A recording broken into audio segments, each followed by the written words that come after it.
노동시장 구조 개선을 위한 노사정위원회가 최근 결렬됐습니다.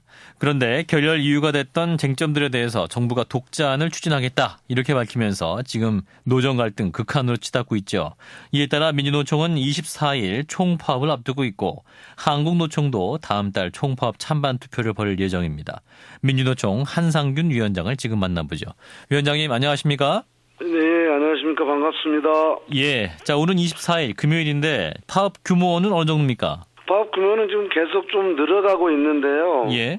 금속을 포함한 전교조, 공무원, 건설, 각 부분들이 고루 다 참여하고 있다 이렇게 보시면 될 것 같습니다. 예. 그래서 이제 여러 가지 문제 중에 두 가지 문제가 지금 핵심 쟁점으로 떠오르고 있는데 첫째는 일반 해고 요건 완화, 그 두 번째는 취업 규칙 불이익 변경 요건 완화 이 두 가지 부분인데 네네. 자, 먼저 일반 해고 요건 완화 문제를 좀 짚어보죠. 그러니까 네. 이제 노동자의 해고를 쉽게 만들려는 정부의 시도 이걸 이제 멈추라는 거 아니겠습니까? 이것 때문에 그렇습니다. 이제 노사정위원회도 결렬됐던 것인데 그러면 현재 정부가 일방적으로 일반 해고 요건 완화를 강행하고 있다 이렇게 보시는 건가요?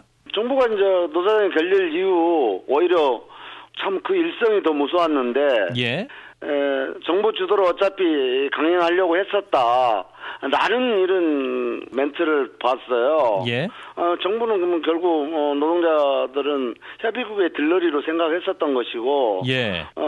이것은 지금 국회 입법화 부분이 아니기 때문에 정부가 국무회의를 통해서 결정해가지고 시행령으로 내리고 가이드라인을 정하면 네. 바로 현장에 파급력이 되는 부분이거든요. 예. 그렇게 하겠다는 것들을 이미 지금 강행하겠다 이런 의지를 밝히고 있기 때문에 노동계는 여기에 대응할 수밖에 없는 것이죠. 정부 발표를 보면 이제 정부 입장은 밀도 있게 추진하겠다 이런 의도고 취업규칙 변경은 5월, 해고 기준 명확하는 6월에서 7월에 안을 내놓겠다 이게 정부의 뜻인데 다만 노사합의가 중요하다 이런 입장인데요.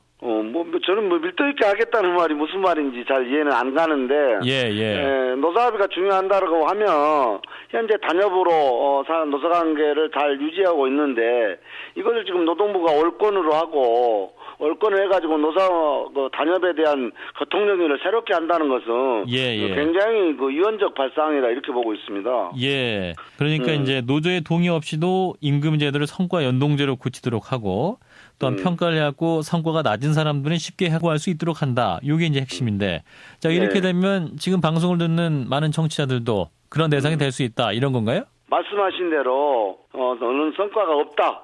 그래서 다른 부서로 배치 전환을 한다든가 해가지고 그럼에도 불구하고 도저히 안 된다. 라고 한다는 판단 기준은 회사가 하는 것이고 그 기준에 걸려 들어버리면 꼼짝없이 해고를 당해야 되는 그런데 이 해고를 당하는 것들은 개별적 노사관계로 결정 나버린다. 그러면 노동조합의 그늘이 자기의 고용을 보장되고 지켜주는 노동조합의 역할이 있는 건데 이걸 갖다 전혀 피해가겠다. 자본은 결국은 해고 면허권을 갖다가 사용자한테 주는 그런 무기를 하나 더 장착시켜주는 것이다. 이렇게 보면 될 것 같습니다. 그러니까 사용자에게 일방적으로 유리한 단체 협상을 강요하고 있다. 이런 말씀인가요? 그렇습니다. 우리는 수년간 노사 간의 대화를 통해서 단체 협약을 체결해 놨습니다. 그래서 임금과 고용 부분에 대해서 사실상 단협에 규정하고 있는 것이 있죠. 예를 들어서 정리해고 시 노조 동의를 받게 되어 있는 부분이 있거든요. 이런 부분이 있는데 지금 현재 입장에서 이런 부분들은 경영권의 문제다 이렇게 이야기를 하고 있고 배치 전환, A라는 공장에서 자기가 가족들과 함께 근무를 하고 있어요. 서울에서. 근데 어느 날 갑자기 회사한테 잘못 보여가지고 너는 저 밑에 제주도로 간다든가 아니면 울릉도로 간다, 아니면 부산으로 가라, 광주로 가라 이렇게 명령을 내버린다는 거요. 이런 권한조차도 노동자 동의 없이 할 수 있게끔 한다는. 그다음에 업무에 대한 자기 특성이 있는 건데 자기 특성이 전공이 있는데 전공과 무관하게 생소한 부분에 나를 갖다가 일부러 보내버리면 그 적응을 못해서 좀 관두라는 이야기가 있거든요.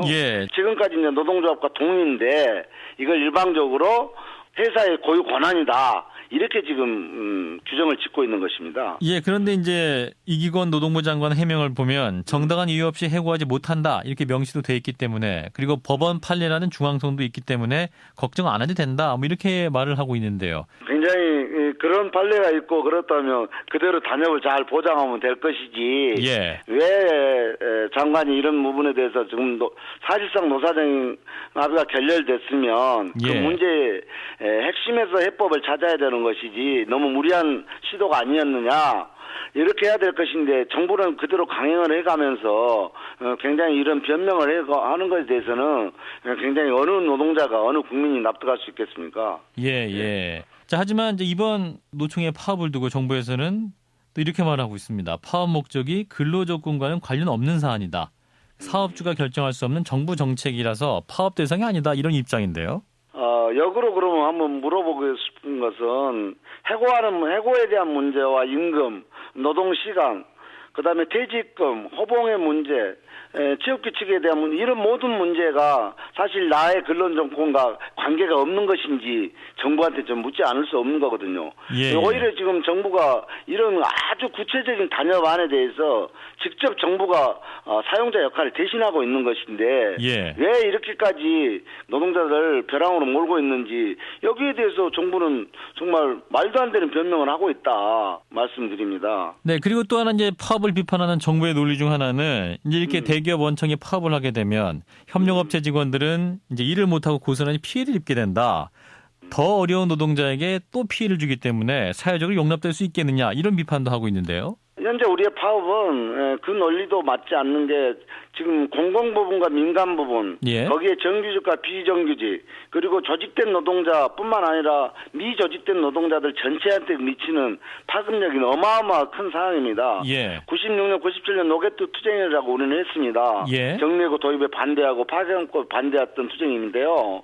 그때보다도 지금 현재 상황들이 정부가 강행해버리면 이 상황은 그야말로 우리는 한국 사회에서 노동자업은 있으나 마나 하는 존재로 돼버리기 때문에 예. 비정규직 노동자들도 이 노동자업이 무력화돼 버리면 이후 노동자업을 통해서 자기 권리를 주장할 수 있는 근거조차도 없어지기 때문에 아마 비정규직 동지를 포함해서 영세합작 모든 노동자들이 이번 투쟁에 대해서 피할 수 없는 거라고 생각할 것입니다. 자, 한편 이 민주노총 내 최대 단일 조직이죠. 그 현대자동차 지부가 이제 총파업에 현재 미온 쪽이다. 뭐 이런 보도도 나오고 있는데. 총파업에 참여할 걸로 이렇게 생각하고 있습니다. 직접 울산에 가셔서 설득도 하셨는데 그러면 긍정적인 답변 들으신 겁니까? 하여튼 함께 노력하는 걸로 이렇게 이야기를 하고 왔습니다.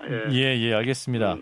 자, 이제 24일 총파업이 예정돼 있는데 마지막까지 정부와의 대화 채널 더 이상 전혀 없는 상황인가요? 이 무리한 정책들을 중단하고 대화를 요청하면 저는 할 수 있다라고 보고 있습니다. 예, 알겠습니다. 여기까지 듣겠습니다. 고맙습니다. 네, 고맙습니다. 민주노총의 한상균 위원장이었습니다.